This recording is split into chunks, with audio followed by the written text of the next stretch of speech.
Ha llegado el momento entonces de conocer este proyecto. Centros Educativos de Innovación. Conozcamos sobre su alcance, modelo y componentes estratégicos. Para ello invitamos a ocupar el podio al maestro Darwin Caraballo, coordinador del mismo, que nos explicará en la mañana de hoy el alcance de ese proyecto. Bienvenido, maestro. Vamos a pedir que un técnico nos acompañe aquí también para asistir al maestro.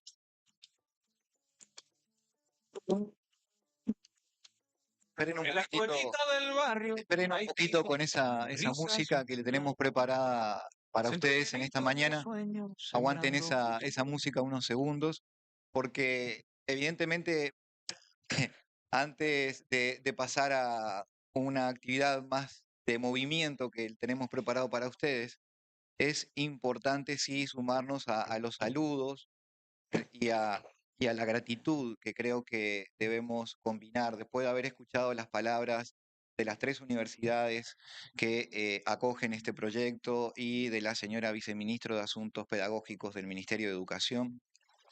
Entonces, no quiero repetir los saludos que ustedes han oído, pero sí quiero sumar algunos nombres que hace falta que hoy estén mencionados aquí, porque nobleza obliga. Y el primer nombre que quiero mencionar y recordar y honrar aquí y también saludar es al señor presidente de la República. El presidente Luis Abinader confió en esta idea, confió en la intención de innovar, de atreverse a equivocarse. Este es un proyecto de innovación y algunos de los elementos que fuimos desarrollando durante el camino probamos que no funcionaba.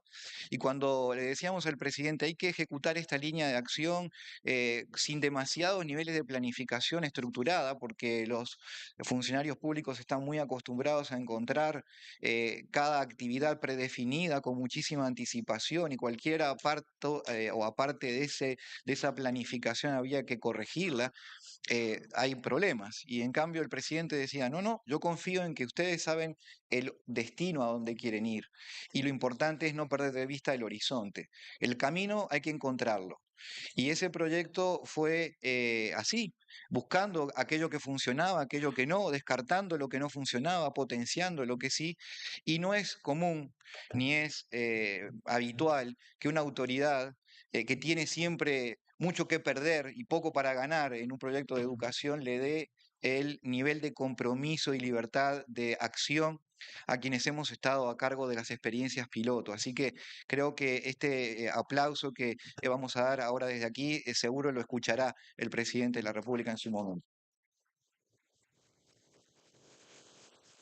El segundo nombre que quiero también traer aquí en esta mañana y en esta casa en particular es el nombre de la vicepresidente de la República, la doctora Raquel Peña, que tanto tiene que ver con esta casa de estudio, que también en su carácter de líder del Gabinete de Educación creyó, confió, confía en la renovación de un proyecto de estas características, ahora ampliándolo a un volumen mayor, a 300 centros educativos de todo el país que claramente hace a esto una innovación que está llamada a grandes cosas, está llamado también a ser observado a nivel de la academia, a nivel de los organismos multilaterales de crédito, que están muy atentos a lo que estamos haciendo, porque este sector de las políticas públicas en educación suelen no tener ese nivel de audacia para probar aquello que funciona y seguimos repitiendo lo que no funciona porque hace sentido a nuestra intuición, pero no siempre nuestra intuición es una buena guía de los procesos. Por eso todo este proyecto está basado en la recolección de información, en data y en la confianza en la ciencia. En definitiva, aquí no hay opiniones personales. Los datos mandan y los datos son los que nos dirigen la acción. Quiero saludar también a varios directores regionales y distritales que se han ido incorporando en la mañana y que no fueron saludados, como por ejemplo la gente de San Juan, que doña Norma nos hacía referencia. Gracias por venir aquí, maestro. Aquellos maestros, hay sillas disponibles si se quieren sentar por aquí también adelante.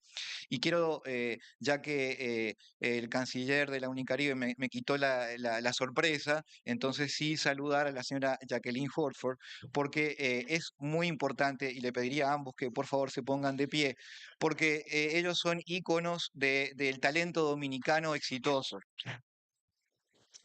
Y, y yo creo que la educación y la educación pública en particular, querido Tito, requiere de íconos, requiere de ejemplos, de personas que viniendo de contextos a veces no suficientemente favorables, logran superarse.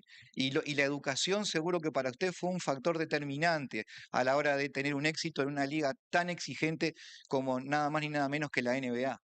Entonces, este tipo de ejemplos, ojalá que con usted pudiéramos tener ese apoyo institucional y nuclear a una serie de referentes nacionales que traigan a la escuela la esperanza de que se puede cambiar.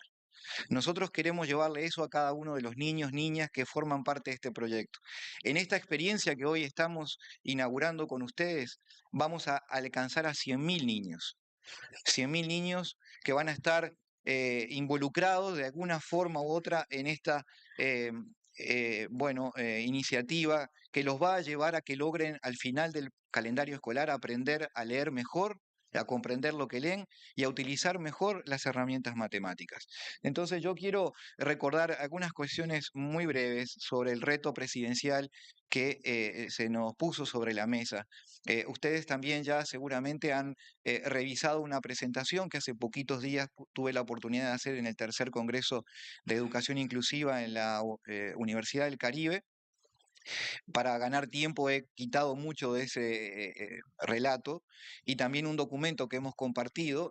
Si quieren también pueden revisar y mi colega Anaíla Reyes les puede volver a enviar al grupo que tenemos todos de WhatsApp esa disertación y también el documento, porque eso nos ahorra mucho tiempo. Hoy es una jornada intensa y queremos aprovecharla al máximo.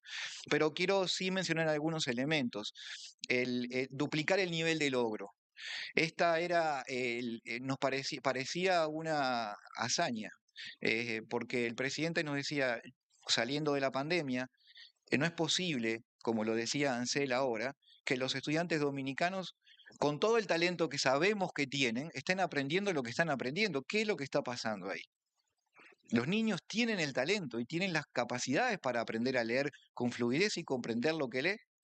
Y tienen las facilidades para, obviamente, crear cálculo y utilizar las operaciones aritméticas y operar con ellas. ¿Y por qué entonces en las pruebas no se refleja ese nivel de logro? Eso es algo que siempre debe llamarnos a la reflexión. El talento lo tienen. ¿Por qué la escuela no logra entonces ayudar a que eso se traduzca en un aprendizaje concreto, que luego en la vida ese estudiante encuentra la forma de cómo resolver cuando lo necesita, pero ya tal vez es tarde para potenciar todo ese nivel de logro que se puede requerir? Entonces, recordábamos esta frase del presidente Kennedy. No sé si ustedes saben que cuando el presidente Kennedy asume, se pone un reto, ¿verdad? Vamos a escucharlo o a leerlo también con subtítulos. Bueno, no sé si el audio lo pueden ustedes ahí ayudar, pero se está leyendo. Él está diciendo que, ¿por qué escalar una montaña tan alta, llegar a la luna? Le está 25 diciendo. years ago, fly the Atlantic. Why does Rice play Texas? We choose to go to the moon. We choose to go to the moon in this decade and do the other things, not because they are easy, but because they are hard. ¿Ven? Cuando el presidente nos plantea esto y nos desafía a generar un diseño de política pública para duplicar el nivel de logro en un año, este era el objetivo, Anaíla, y colegas mentores que están por acá, tantos de ustedes, mucha gente nos dijeron, pero eso es como plantearse ir a la luna. Y yo enseguida recordé el speech de Kennedy. Y ese speech de Kennedy dice, no porque sea fácil, justamente porque es difícil queremos asumir el reto. ¿Sí? Queremos desafiarnos a nosotros mismos. Podemos lograr esa meta. Entonces, mire lo que nos puso además el presidente para hacérnoslo un poquito más difícil. Nos puso restricciones, porque nos dijo, no, pero no me venga con que esto funciona para determinado grupo de escuelas, aquellas que están en las zonas favorables de las ciudades. No, no, que sean representativas de todo el país y por tanto elíjanlas de manera aleatoria. No es que elegimos las escuelas a nuestro gusto para ver, ahí sí vamos a lograr los resultados, entonces vámonos con ellas. No. Y tenemos ahí la restricción de que tienen que tener más de 50 estudiantes, es decir, hay escuelas pequeñitas y escuelas gigantes de 1000 estudiantes. Hay escuelas urbanas y escuelas rurales, escuelas urbanos marginales, escuelas favorables, escuelas de 1 o 2 docentes, escuelas de múltiples docentes. La diversidad del sistema educativo no tiene que importar para explicar el logro del estudiante. Entonces, si nosotros diseñamos un instrumento para que funcione en las escuelas grandes, donde están todos los recursos, donde está la tecnología, donde están los equipos pedagógicos, muy bien, pero ¿y cuando vamos a una escuela que tiene 50 estudiantes, pero 3 maestros, y le falta de todo? ¿Ahí los niños no tienen derecho a aprender? Sí lo tienen. Entonces, nosotros teníamos que tener una herramienta que fuera capaz de que tuviera la jornada extendida habilitada era un requisito para poder aprovechar mejor el tiempo, porque esa jornada extendida es la gran responsable de la duplicidad del costo hoy del sistema educativo y sin embargo no da resultados. Es decir, antes del 4%, las escuelas de jornada simple, que eran la gran mayoría, tenían un nivel de resultado, ¿verdad?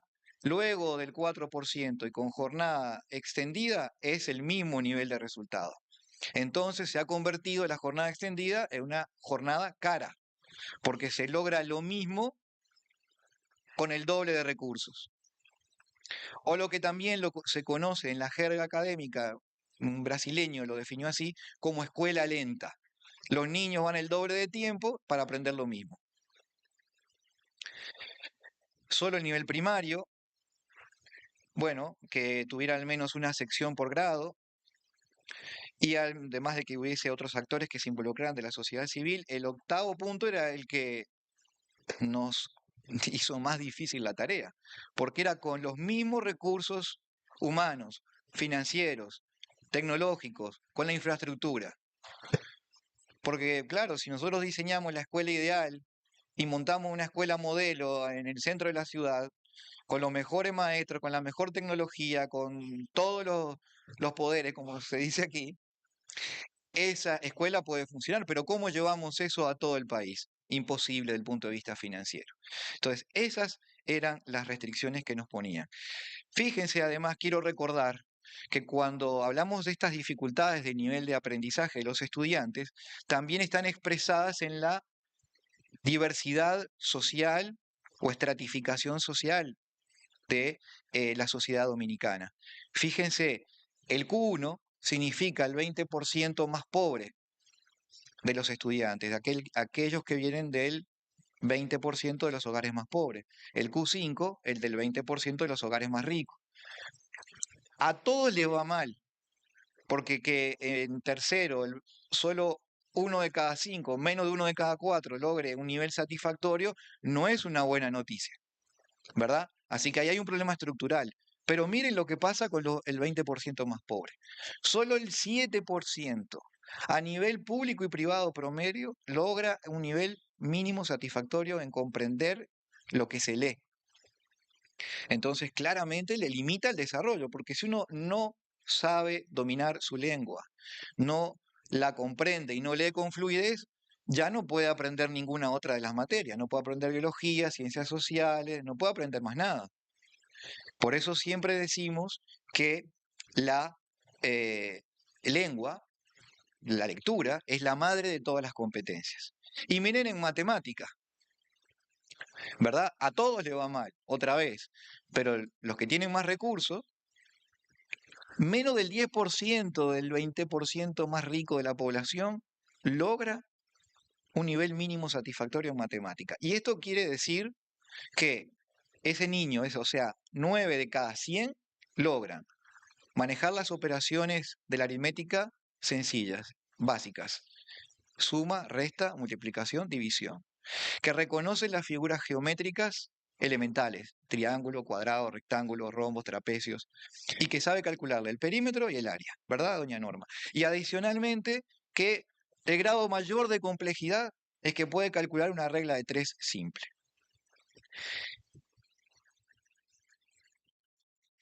Quiero entonces continuar con el presidente Kennedy. More than 300 feet tall, the length of this football field, made of new metal alloys, some of which have not yet been invented, capable of standing heat and stresses, several times more than have ever been experienced, fitted together with a precision better than the finest watch, carrying all the equipment needed for propulsion, guidance, control, communications, food, and survival, on an untried mission to an unknown celestial body, and then return it safely to Earth, re-entering the atmosphere at speeds of over 25,000 miles per hour, causing heat about half that on the temperature of the sun, almost as hot as it is here today, and do all this, and do all this, and do it right, and do it first before this decade is out, then we must be bold. Bien, el objetivo estaba claro, llegar a la luna. Parecía un sueño, una locura. Nadie creía, porque lo que está diciendo ahí el presidente Kennedy, que para eventualmente lograr ese objetivo que parece imposible, tenían que hacer cosas que ni siquiera existían allí, en el momento en que se lo propusieron. No existían metales, como él plantea, para recubrir la nave y poder soportar esas cargas de calor. Y un montón de dispositivos y elementos que complementaron la posibilidad de ir allá, que no sabían cómo lo iban a hacer, tenían la idea. Y eso fue un poco lo que hicimos nosotros con los colegas, porque aquí no se trataba de que 4 iluminados nos sentáramos y nos encerráramos en un escritorio para resolver y crear una herramienta, ¿no? Aquí en proyectos de carácter social, a diferencia de allí donde necesitaban ingenieros cuánticos y físicos y los mejores del mundo, y ahí está Oppenheimer liderando el proceso de la creación de la bomba nuclear, que luego deriva en esa metodología de crear equipos de trabajo de especialistas. Aquí, claro, había especialistas, pero todos ustedes fueron fundamentales, porque aquí recurrimos a este modelo de diseño y marco teórico conceptual que es planificar desde el futuro. Es decir, ¿cómo se hace para crear una escuela del futuro? Se empieza por pensarla en cómo es esa escuela del futuro, en hacer un ejercicio de prospectivo, de imaginarnos posicionados en el 2040, 2050, en cómo es esa escuela, cómo funciona, y tratar de que en lugar de esperar al 2050, traerla al presente y tenerla ya para el 2024, 25 y 26. Ese es el propósito, crear esa visión compartida, consensuada con todos los actores, escuchar mucho. Este proyecto, antes de crear ese diseño, escuchó a cada uno de ustedes y obviamente se documentó con análisis, con información. Nos despojamos de cualquier prejuicio. El experto no lo sabía. El experto no daba la solución, el experto era el responsable de crear un plan metodológico, pero el conocimiento venía desde las bases, desde la escuela, desde los directores, desde los mentores. Eso es lo que se conoce como observar para diagnosticar y presenciar, es decir, una síntesis de ese futuro con lo que se arrastra del pasado y no se puede olvidar, y con la información técnica que sustente esa orientación. Y se crea un prototipo. ¿Qué es un prototipo? Una solución rudimentaria que resuelve un proyecto que no está acabado, que no está finalizado, que tiene fragilidades y debilidades, que podemos probar que funciona y que no. Pero de eso se trata la idea del prototipo. Y entonces la de materializar en una experiencia medible estos 155 centros que fue la primera edición. Quiero contarles en un videito muy rápido a través de quien diseñó esta metodología, que lo va a hacer siempre mejor que yo. We live in an age of profound disruption. where something is ending and dying, and something else is wanting to be born. What's being born is less clear. It's a future that requires us to connect with the deeper level of our humanity, to discover who we really are and who we want to be as a society.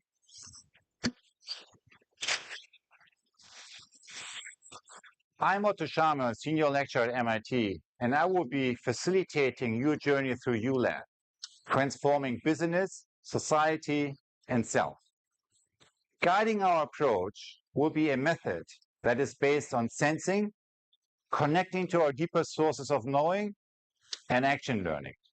While the method itself is new, many of its principles have been known by change makers for generations. And yet, I believe that the most significant disruptive change of our generation is yet to come. It has to do with the transformation of capitalism itself. The transformation of capitalism depends on our ability to reshape how we connect to each other, to the system, and to ourselves. Muy bien.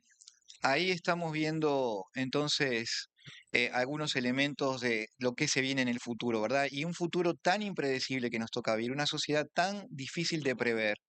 Ahora sí les pido a los colegas de cabina y de los equipos tecnológicos, porque ustedes saben, como yo siempre digo, que como yo soy del sur, pero bien del sur, nací con un esqueleto de hierro y el merengue me es imposible bailarlo. Pero soy músico y también soy poeta. Entonces me gusta escribir un merengue que todos ustedes puedan bailar, no yo, claramente. Entonces, mis colegas les voy a invitar a que escuchen este merengue. En la escuelita del barrio hay tiza, risas y un plan, centro llenito de sueños, sembrando futuro en el pan. En cada libro se esconde una Pónganse de pie. Vamos, que somos educadores, somos maestros, somos docentes. ¿Cómo se van a quedar quietos? café, innovación en el aula, sabiduría en cada rincón, calidad de la educación que levanta, orgullo nacional del corazón, aprender a leer, aprender a resolver. Buenos ciudadanos. Escuchen la letra. Café de innovación en el aula, maestro, figura central de esta nación. Muéstrenme que no tienen esqueleto de hierro, muéstrenme. Con su cuaderno y su... Muy bien. Bueno, un aplauso para ustedes. Bueno, ¿les gustó el merengue que creamos para usted? Esperen que estamos muy desordenados. Maestro, volvamos al orden. Directores, volvamos al orden. Bueno, cuéntenme, ¿les gustó el merengue que creamos para usted? ¿Escucharon la letra? ¿Sí? ¿Escucharon o...? Después lo volvemos a escuchar, más tarde lo volvemos a escuchar, ¿sí?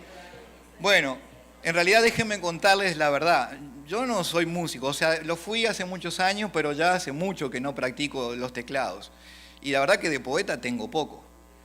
Pero esto hoy lo hicimos con mi colega Luigi en 20 segundos con una aplicación de inteligencia artificial que se llama Suno, que los invito a que la experimenten, gratuita para hacer este tipo de procesos.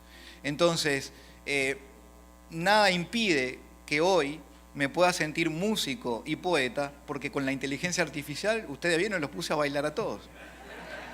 Así que ya podemos salir a dar conciertos de inteligencia artificial. Pero yo quiero con esto mostrarles la complejidad del mundo que se nos viene por delante y la dificultad que tenemos como educadores de prever cuáles son las competencias que deben tener nuestros estudiantes para poder resolver en el futuro los desafíos de la vida adulta. ¿Sí? Porque la educación que nosotros vivimos como estudiantes nos educó para un mundo bastante predecible. Y de hecho la escuela actual, ustedes lo conocen bien, responde al modelo de desarrollo industrial. Y por eso organizamos la escuela en grados por año y el estudiante va pasando de primero a segundo, a tercero, a cuarto, a quinto. ¿Por qué creen que es eso? ¿A qué se parece? A una cadena de producción, donde uno pone un producto en un lugar a la entrada de esa cadena y al final sale un producto. Y hablamos de las competencias de salida, del perfil de salida. Eso es un modelo industrial tradicional. Pero hoy la industria es otra cosa. Y nosotros tenemos que educar para este mundo. Por eso en esta edición del proyecto presidencial para la excelencia educativa, Centros Educativos de Innovación, la tecnología va a tener un rol central en todos aquellos centros donde tengamos las condiciones materiales para que así funcione. Verán cómo vamos a transformar el proceso y la práctica pedagógica de una manera radical. Ustedes se van a sorprender porque además le vamos a hacer la vida muy sencilla a ustedes, los directores y los maestros, porque tendrán mucha facilidad para, con herramientas tan ágiles y a distancia de un clic, poder resolver las evaluaciones, las pruebas, la planificación, la implementación y el seguimiento a cada estudiante.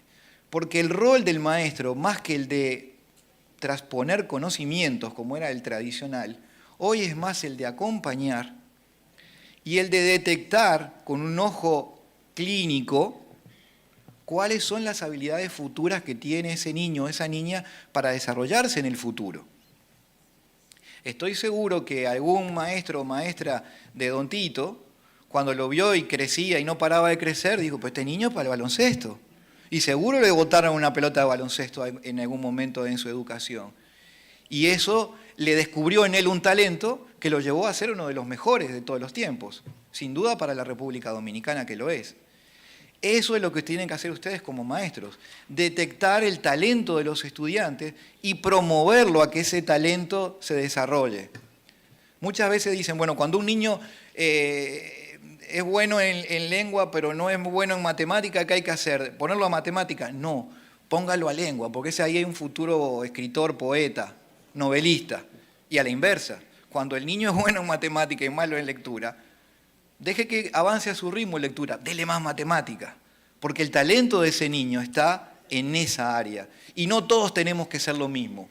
Y el producto de la escuela tradicional, pensada para crear funcionarios, porque ese es el origen de la escuela actual, no es la escuela del siglo XVIII, XVII, XVI que accedían solamente los ricos. Esa escuela era donde le ponían 1000 cosas al estudiante y él indagaba qué le interesaba más, porque no necesitaba la educación para vivir, era para cultivar el espíritu, como se decía en ese momento. Ahora lo importante es entonces llevarle ese tipo de calidad de los ricos de aquella época a nuestros niños, para que encuentren la riqueza en la prosperidad en el futuro. Ese es el gran desafío que tenemos por delante, hacerlos libres en definitiva, que de eso se trata. Entonces, no me voy a detener aquí, sí quiero contarles rápidamente, porque quiero que mis colegas también, Ana Hilda Reyes y Luigi, tengan algunos momentos para compartirle al menos unas pinceladas iniciales de lo que luego en la tarde van a insistir. Esta es la estructura del proyecto, que ustedes lo conocen bastante bien, ya algunos de los mentores y directores del año anterior, pero para los nuevos, hay un diseño de este proyecto basado en una lectura de 7 ejes principales que intervienen en el proceso de aprendizaje en los centros educativos, de los cuales 5 son endógenos al sistema y 2 son exógenos. Dentro de los endógenos, que nos compete a nosotros, es inteligencia curricular. Lo hemos dado en llamar así. ¿Qué quiere decir la inteligencia curricular? Que el docente debe siempre leer el currículum inteligentemente. El currículum por competencias no se trata de seguirlo al pie de la letra. El currículum por competencias requiere de un maestro profesional que sabe qué necesitan sus niños en cada momento y en qué momento avanzar, en qué momento ir más lento o incluso en qué momento devolverse. porque en educación muchas veces menos es más. En educación lo importante es consolidar conocimientos, no pasar conocimientos como si fuera una transfusión de conocimiento. Eso no nos deja nada. Y hoy la memoria es un factor importante, pero ya no tiene la centralidad que tenía en los procesos de aprendizaje del pasado, porque lo tenemos todo al alcance de la mano. Lo que hay que aprender es a pensar y a usar las herramientas. Entonces, esa es la inteligencia curricular. El segundo componente está basado en ustedes, el talento humano. Los directores son líderes. ¿Cuántos directores hay aquí? Levanten la mano los directores de centro. Ustedes son líderes, pero no solo de la escuela, no solo en la parte administrativa, son líderes pedagógicos, es decir, orientan un proyecto de calidad educativa, son los primeros responsables del resultado global de la escuela, pero también son líderes de un grupo humano, con la complejidad que implica administrar un grupo humano, con sus realidades, sus problemas, sus situaciones particulares, que eso requiere de ciertas destrezas. Y también son referentes de la comunidad, porque la escuela es la entidad de las políticas públicas que llega a todas las partes del territorio. Puede que no llegue la policía, pero ahí hay una escuela. Una vez me decía un maestro, aquí hay dos cosas que llegan a todos los lugares del territorio nacional, hasta el último rincón, la escuela y la presidente. Así que, exactamente, yo creo que tenía mucha razón. Entonces, el tercer componente tiene que ver con la tecnología. La tecnología lo van a ver con mi colega Luigi Santiago, un joven dominicano que se fue con 10 años de aquí a vivir a España. Se educó, se formó y como yo le digo, la República Dominicana nunca se fue de él. Él se fue, pero se llevó el país. Y Luigi es un orgullo. Ustedes lo verán cuando plantee lo que tiene para plantear y ese muchacho que está ahí va a ser famoso. Van a ver, recuerden ese rostro. Mire, levántate Luigi, levántate, para que te conozcan.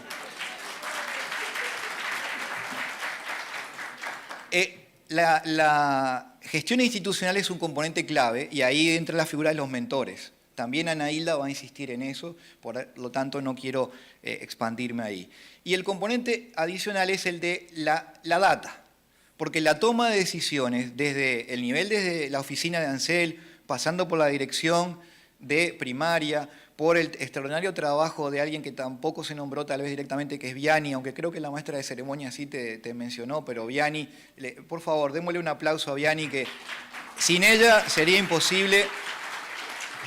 En esa gobernanza de comisión mixta es la que marca el ritmo y nos pone en sintonía para que las cosas se puedan hacer. La toma de decisiones tiene que estar siempre sustentada en datos, a nivel de las políticas, pero también de lo que pasa en la escuela. Así que yo no quiero entrar en esta materia demasiado, porque ahora Ana Hilda lo va a hacer, pero sí hay algunos breves elementos para que ella luego los refuerce. El mentor, muchos de ustedes son mentores, levanten la mano los mentores, por favor, a ver. Exacto, y otros que nos están viendo a través de pantalla, que por razones de evaluación de desempeño hoy no pueden estar aquí. Van a realizar una visita quincenal. Además van a crear comunidades de WhatsApp, una por cada centro educativo asignado. Es decir, para cada centro educativo ustedes tendrán un grupo que diga escuela número tal o escuela padre de las casas. Y entonces en eso ustedes van a estar todos los días insistiendo, machacando. Maestros, están trabajando en los temas que conversamos, están con este tema, están entrando a usar la aplicación, están usando la plataforma tecnológica. Se esperan que tengamos al final del calendario escolar 2.400 visitas. ¿Sí? Y entonces yo creo que ahora sí, Ana Hilda, sería bueno que subas aquí conmigo y puedas continuar presentando los detalles, porque ¿quién mejor que nuestra coordinadora de mentores para explicar la mentoría, ¿verdad? Le damos un aplauso a Ana Hilda Reyes.